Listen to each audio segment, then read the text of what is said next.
Welcome to Asana Secrets.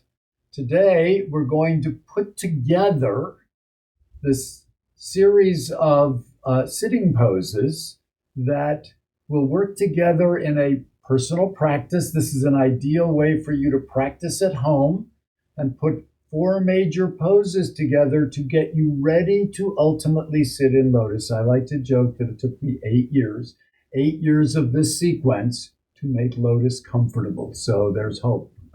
There's hope. This is so we begin with Dandasana. Basic sitting pose, working on getting that lumbar in, the flagpole up, the shoulders back and down, and the chin. From Dandasana, we move to Hindolasana, the baby cradle. We grab the foot. I like to get a little stretch in as I do it. I'm going to place the foot into this elbow.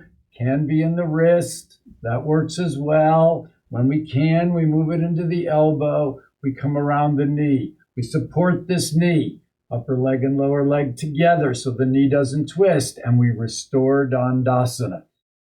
Keep the flagpole up. We lift the baby to the chest. We don't lower the chest to the baby. Now, an option here is for you to play with this a little bit. We can take it across and work on the outside of this hip. You can even add a little power assist. We can hook this knee and pull it way back to open this inner hip. If you can, feel free to hug the shoulder in. This is one option. Another option is to grab this heel and really pull back this knee, opening up the baby cradle and then bringing it back. I like to hold on to it and work the ankle. Get a little rotation to my ankle, a little stretch. We are going to need to flatten the top of this foot if we're going to sit comfortably in lotus. This is an element that people don't realize. And I like to push it back and give it some flex. And then I'm going to take this foot and bring it up onto this thigh. This pose is a preparation for bound Janushirasana. But basically, I use it as a hip opener. I'm working on getting this knee down, upper leg and lower leg working together.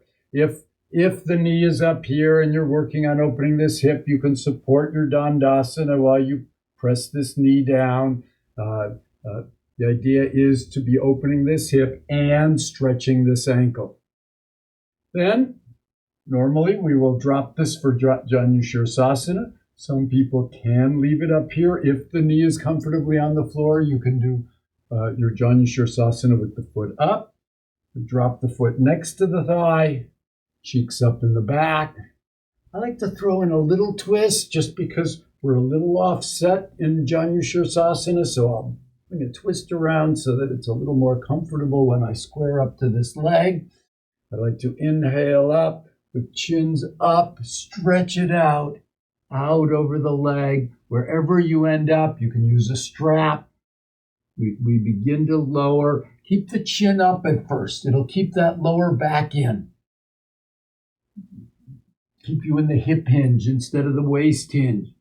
At some point, feel free to lower the head as long as you don't lose it in the lower back. We want to be working there. We'll stretch it out. Inhale it up. I like to come down through prayer position. I won't bore you by doing the other side. You would then repeat that on the other side and finish up with Bharakanasana, the bound angle pose.